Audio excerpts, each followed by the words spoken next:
We are a team. As storytellers and dreamers, there is always magic to discover.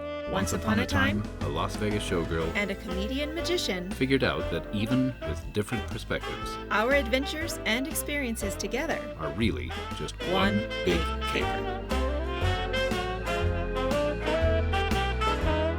Hey there, welcome back to One Big Caper. I'm Athena, this is my friend Felix, and this podcast is about whatever we want to talk about.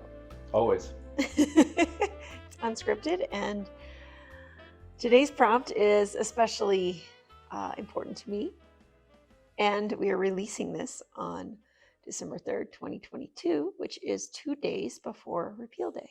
Yes. Yeah. So it's been over 100 years. Right? I guess I should have looked that up. No. When was alcohol repealed? 33. It was 33. Okay. Yeah. So we're not 100 years yet? Nope, not yet. That'll be a big party, won't it? It will be. If it's Let's still start legal. planning. If it's still legal. Have we still have a planet and a world by 11 years from now? Okay, so I guess I should have looked that historical fact up. I do know December 5th is Repeal Day. Yes. And I learned that when I did a gig one night, December 5th. I don't remember how many years ago. But it was, Knob Creek was having a bartender's competition who could create the best old-fashioned. And it was so much fun. I sampled everyone's. I've done that. You've done that. Oh, sure. Yeah. There were some weird ones, but it was fun. Gosh, we get some good whiskey. And I've been booked for a number of them. I think it's because of my appearance on stage. I've been booked for a number of Repeal Day parties. Yeah. So that was the first year I learned. So that was probably 2016 or 17, maybe 18. No, it was closer to the 16 or 17. So anyway, it's an important day in our family because that's the day my oldest daughter was born. So anytime I card people and I see that date, I let them know it's Repeal Day. You should celebrate that you have the freedom to drink. Not everybody does, though. Yeah, in this country, we do. Well, if you're 21. Right. Yeah. Okay. I'm just saying that one thing I recognize is that there is a growing appreciation for sobriety and alternatives. For sure. And that's what we're talking about today. We are talking about sobriety and relationships, or alcohol in relationships, or lack thereof on either side of the party. I wanted to talk about this on this specific, I thought it was a good story. I quit drinking on December 31st of 2019. That was the day I decided I was going to be sober curious for a while and see what happens. Sure. I did not know that 2020 was going to happen. Yeah, good time. Picked a bad day to stop sniffing glue. Yeah, it was. So I did not experience what a lot of people did experience, which was a lot of weight gain and some issues that popped up in 2020 of too much drinking. Yeah, because I heard a podcast, and it was the Kate and Mike show, which is no longer. Oh, okay. But I still think they have it up. They did an episode and they released it, I think that day, 12/31, and I was listening to it. I just thought, okay, well, let's hear what they have to say about drinking and why you should quit, because I think that was the point. That was the point of the episode. So they had a guest on who wrote the book Quit Like a Woman, and she was a CEO of a company. She was a major cokehead and an alcoholic, and she just hit rock bottom one day. And so I don't remember the specifics of her story, but I was inspired to be sober curious and have my last glass of champagne that evening. Okay. Yeah, because we had already bought I was champagne. there, so I remember. Right. A lot of the things she said really shocked me that I didn't know before then. Number one, a lot of drugs that are illegal now used to be used in ceremony. In years, many years past. So opium, for one. Sure. Yeah. They talked a lot about opium Oh, opium has a kind of a terrible history. I don't know that you're aware of this, but it was one of the things that Great Britain traded to China for tea, Oh. and it was because they could grow it, but it caused just kind of a big Chinese reliance on or addiction to opium, and that spread all over the world. Right. Yeah. Everywhere. Yeah. But it was used just in ceremony, just to celebrate, in ritual, to celebrate big events in life. It wasn't to get high, really. I mean, it was for those specific. They also said the same thing about alcohol, that alcohol used to be reserved only for special occasions. And that's what I used to do until I started burlesque. And so I wouldn't drink all the time. And burlesque was kind of the time where I was just like, holy shit, I'm drinking every day beer. We have to bleep that. Oh, whoops. Sorry. I'm drinking every day. And the alcohol of choice at the time was delicious beers that were brewed in Colorado. So there was a huge uprising at the time of breweries here in Colorado. I had a Lyft passenger who told me that 300 breweries had popped up in 5 years or something like that all over Colorado. And I was just like, wow, that's incredible. I got to try them all. I never got there. But I just got to a point when I was listening to this episode that I was like, maybe I am an alcoholic. Maybe I am dependent on alcohol. Maybe I'm a functioning alcoholic. Maybe. All of these things went through my head. And so I said, okay, well, the one way to find out is to just stop.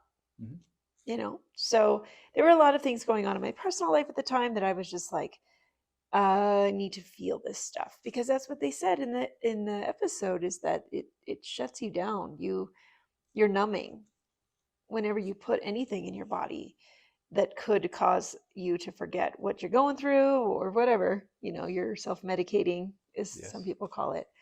And I was like, well, I want to feel all this. I'm tired of, numbing. And so that's what I did. I decided to quit, and I didn't have any withdrawals. I just was like, okay, it's been a week, and a beer would be lovely right now. But you know what? I like the fact that I wake up at a decent hour. I'm not feeling like crap the next day, and I don't feel like I'm wasting or being unproductive. And so every time I would have a craving for alcohol, I'd remind myself, well, you don't want to wake up feeling like crap, do you? It's also an expensive hobby. Yes. Yeah. How much money I've saved in the last 2 and almost 3 years. Yeah. 3 years of not drinking. A lot of money. Because my drinks of choice were bourbon and craft beer and champagne. Craft, yeah, or Prosecco. Yeah. And so, I just decided that was kind of what I had to do. And I didn't judge him for still having whiskey when he did. And I still enjoy. And beer. Yeah. And it never caused a problem for me to see him enjoying, because I'm not judging him for whatever he's enjoying it. I still would enjoy the taste of whiskey and beer. We tried a non-alcoholic whiskey. Not well, that's part of the story. Okay. Yeah. Right. Later. So, how were you when I quit drinking? I was fine. I had my concerns about whether or not it would be a problem if I continued to imbibe. I was worried that it might be a divisive thing, and it hasn't. No. And I think that if it had become that, I planned on not drinking any longer too. Oh, really? Oh, yeah. Yeah. But I enjoy it, and I don't think I do it to excess. I drink certainly a lot less than I used to. We haven't been in the burlesque house for many years. Right. And I certainly have a long, even documented history with my relationship with not just alcohol, but the business of alcohol. As an entertainer, I've been sponsored by whiskey brands, Yeah. and I've had shows sponsored by whiskey brands, and they want me to talk about it and to consume it while I'm on stage and take pictures with it and that kind of thing. And so it was a big part of my life for probably 20 years. Huh. Yeah. And I used to be married to a professional bartender and bar manager. And, yeah. And I strongly believe that alcohol was the major reason that we just didn't work. Really? Yeah. It got to be too much. Wow. The whole core group of folks that we would see socially all the time were all kind of headed down a really dangerous path. And some of them have passed. Just as soon as I removed myself from that entire situation, someone died from it. Yeah. And I hope that was a big wake-up call for everybody. Me jumping off of the ship, even rats know to jump off a sinking ship. Yeah. And then someone passing away from it really, I hope, was a wake-up call for the whole group of people, and I hope they are all healthy and doing well. Yeah. Well, yeah, because there was like a number of reasons I chose to quit drinking. Was, I wanted to feel better. I wanted to be more productive. I wanted to not spend money on the alcohol, and stop numbing. So all those reasons. And I didn't drink anything. I just started researching non-alcoholic beverages, and I settled on my favorite brand of sparkling water, which is a store brand of sparkling water. It's not the bubbly or whatever. They're just too sweet, and I would add juices to them. So it became my favorite thing. You replaced the ritual of drinking right, with something that wasn't going to kill me. Right. And it had to be sparkly because I love sparkles and bubbles. And it's the carbonation. I think reminded me of beer. Sure. But it was sweet. So sure. I hadn't found a replacement. But then I just kind of even let that go and was just drinking water for a long time too. So after about a year and almost 6 months, I was doing grocery delivery through Shipt for Target. And one of my customers, we had a text conversation. So I actually became friends with some of these customers. And I started to care for them because I was taking care of them. I was being the hero for them, shopping for them. Well, during a pandemic and quarantine, you were one of the first liners. Yeah. And so frontliners.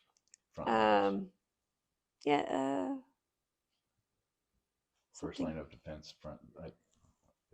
Why does it escape you? It escapes me too. First responders. No, that would be medical. I know, but we were classified in that next. Gotcha. The next below. Anyway, if you remember what they're called, comment below because we can't.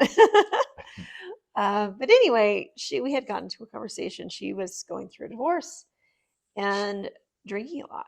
And I was like, "Oh, what's your beverage?" This is by text. What's your beverage of choice? Whiskey. So she had a whiskey because they didn't sell it at Target, but she needed a special brand of Diet Coke that was caffeine free or whatever, and they just never had it in stock. And I said, well, I know you're going through a really hard time, but have you ever thought of just not drinking through it? And I explained to her I don't drink. Whiskey used to be my best friend and craft beer. And she goes, oh really? I said, yeah, I like wine too, but I don't drink anything anymore. This is all by text while I'm shopping for her. And the next time I shopped for her, she had left me a bottle of wine on the porch as my tip, part of my tip. And I was like, she knows I That's don't. odd. Yeah, she knows I don't drink. What the? And I looked at it. It was alcohol removed wine. And I had never heard of alcohol removed anything. I thought the near beers were non-alcoholic, like completely 100% non-alcoholic. But this one happened to be the alcohol removed wine, and so I let it sit in the fridge. I think for a couple of months.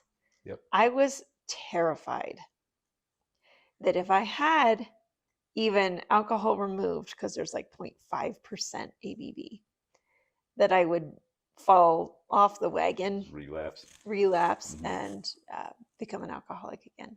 Whether it was, and so I didn't drink it for a really long time. I don't even remember why we popped it up. Maybe it was for Christmas. Maybe it was like 6 months in the fridge. I don't remember the occasion. It was an occasion. It was an occasion. Yeah, so it might have been the holidays. So maybe 6 months. And I was surprised. I was like, well, it tastes like grapefruit or grape juice. And then I didn't feel drunk. I didn't feel like crap the next day. And I was like, okay, well, we can do this on special occasions. And so there it was. It was a chance for me to drink without the effects of drinking. And over the last year and a half, I since found an IPA that tastes exactly like an IPA. That one impressed me. Yeah. That when I tried it at the bar, it was one of the first in-person shows you had in a while. Oh, that's right. Yeah. And they said that a comedian that had shown there tried it and fell off the wagon because it was that good. And I was scared again. And I was like, no, I've been sober for, over 2 years. I'll be all right. And I tried it and I was like, oh my goodness, this is like, it tastes. It's indistinguishable. Yeah. And so I found where I could buy that and where I could drink that when I'm out if I want to drink. And so I do. I replaced my sparkly beverages with near alcoholic, but I don't feel like it's alcoholic because I don't. It does guide us in our restaurant selection. We do have a look at online menus to see who carries some of these products. And one of our dates, we went out.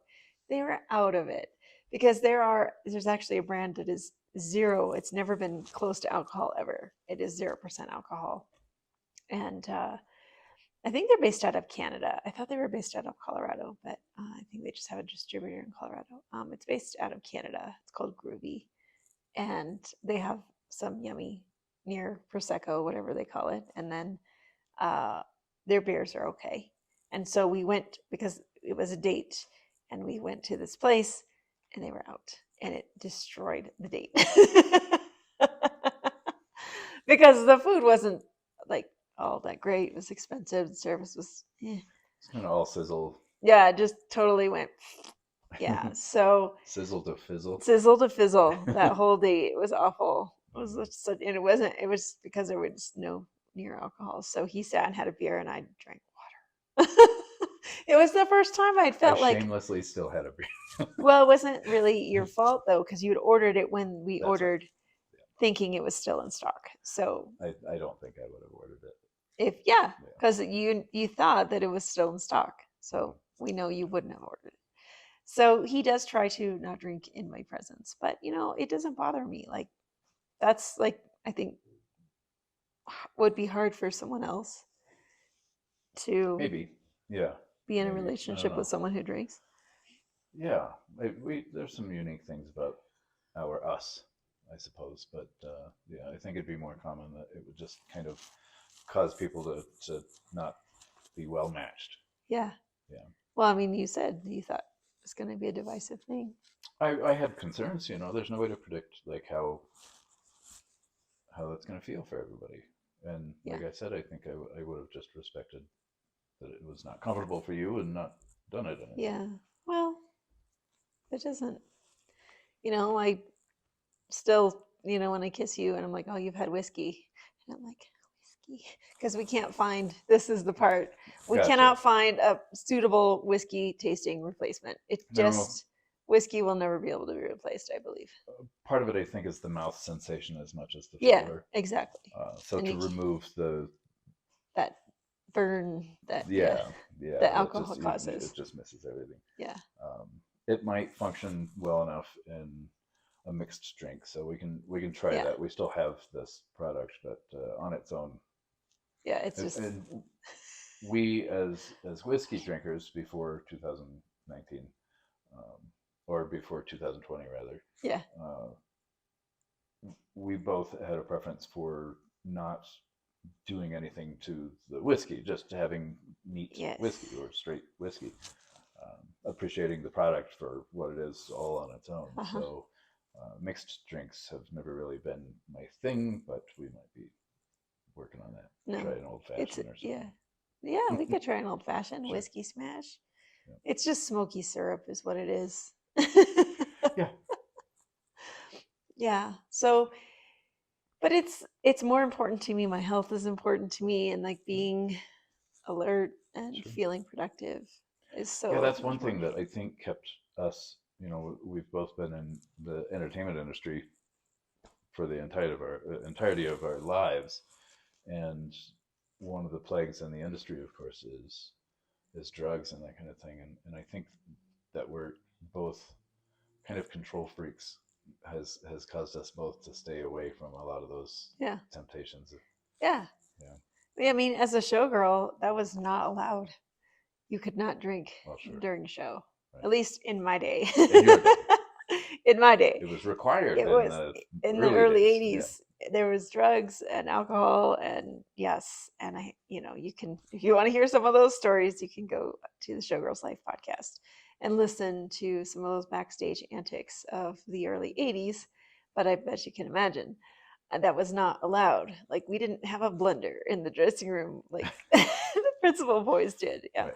We did a Thursday ritual in the principal girls' dressing room every Thursday for my first contract.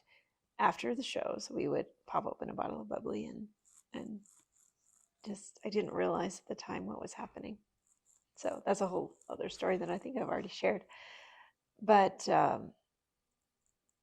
burlesque was a whole different performance time for me. Yeah, for me too.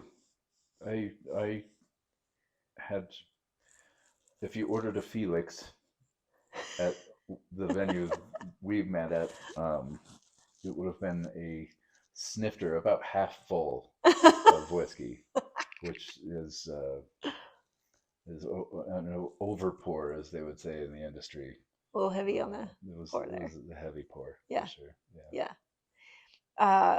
That was one of the things that upset me about the venue we were in, is when they took our free drink away.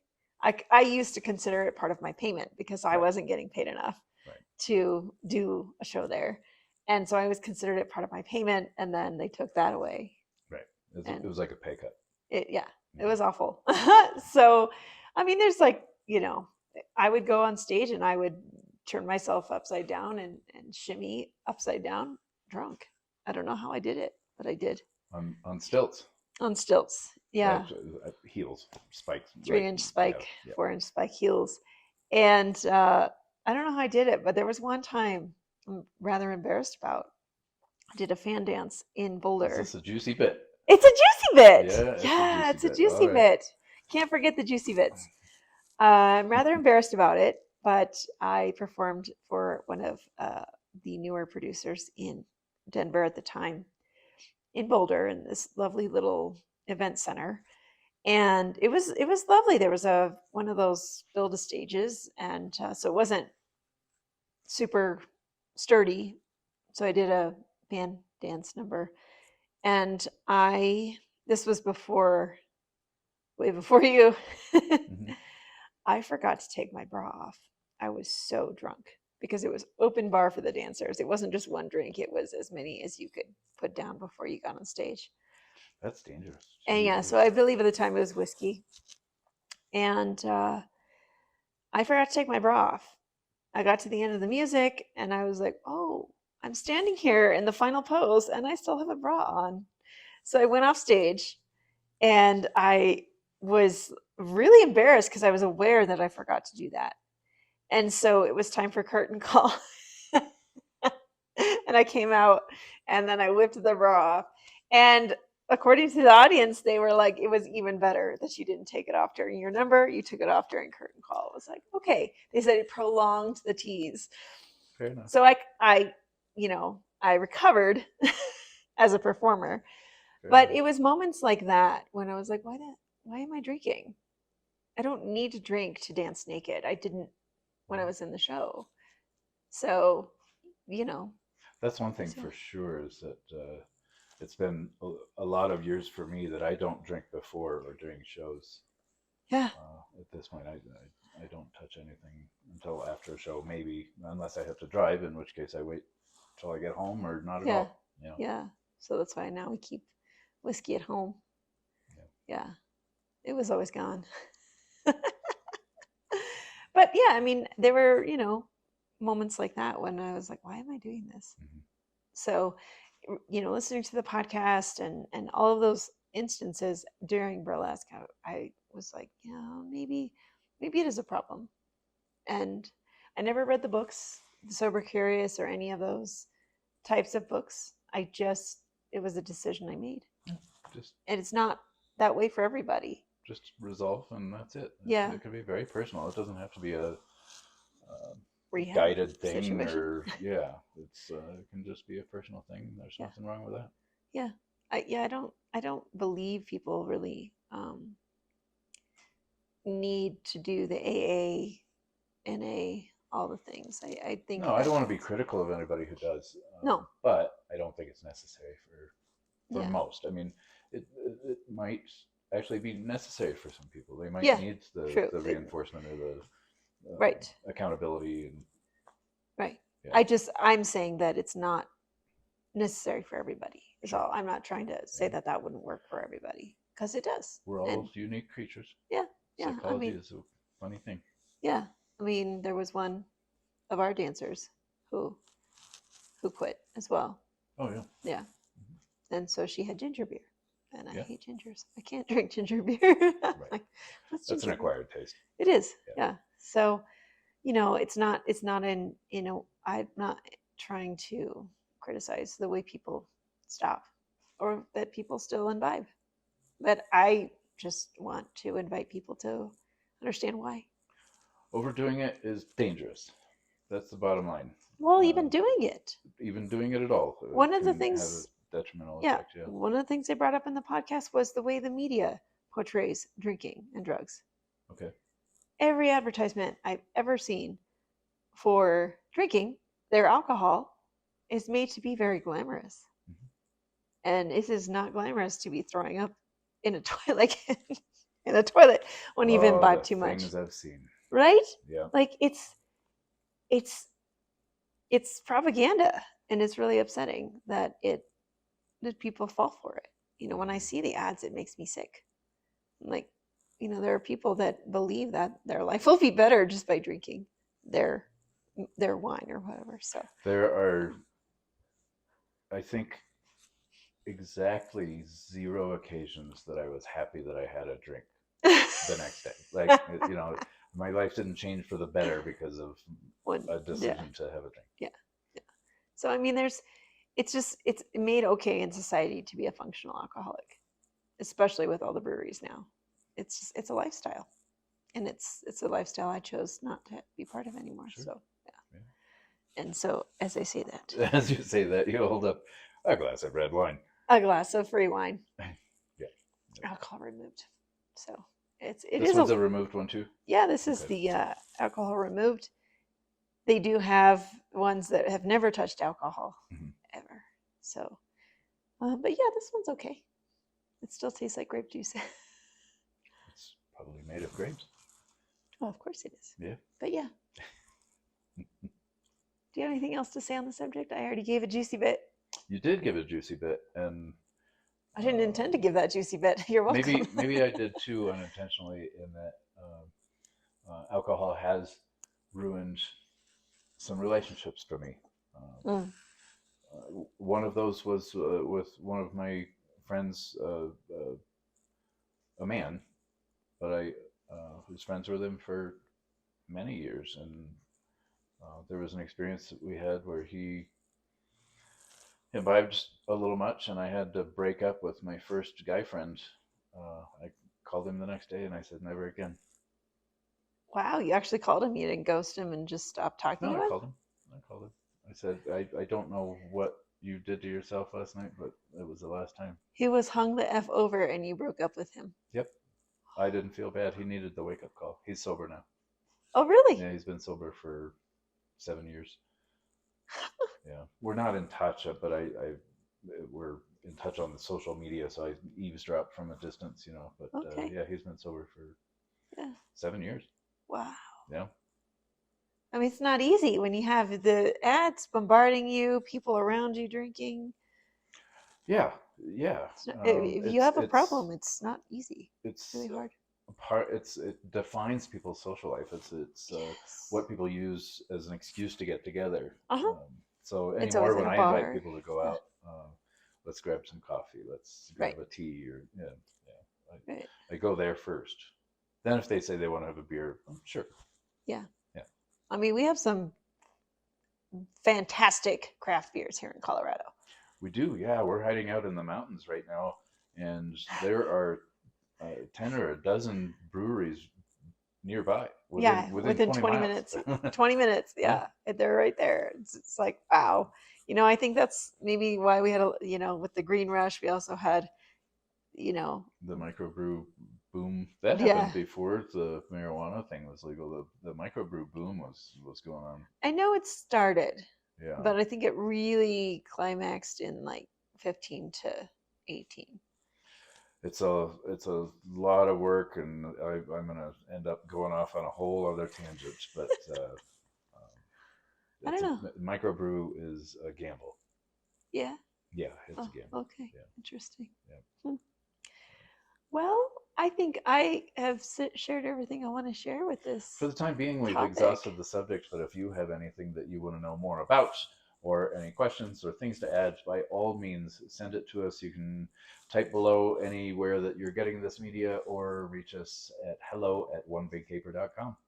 All right. Happy Repeal Day. Happy Repeal Day. We can't keep doing this without you. Give us just a little bit of your time by subscribing, sharing, rating, or talking about One Big Caper with someone else. We truly appreciate your support. We want to hear your stories. Visit onebigcaper.com to get to know us even more. This episode of One Big Caper was published in 2022. All rights to broadcast in whole or in part are the property of Gazellus Productions, LLC.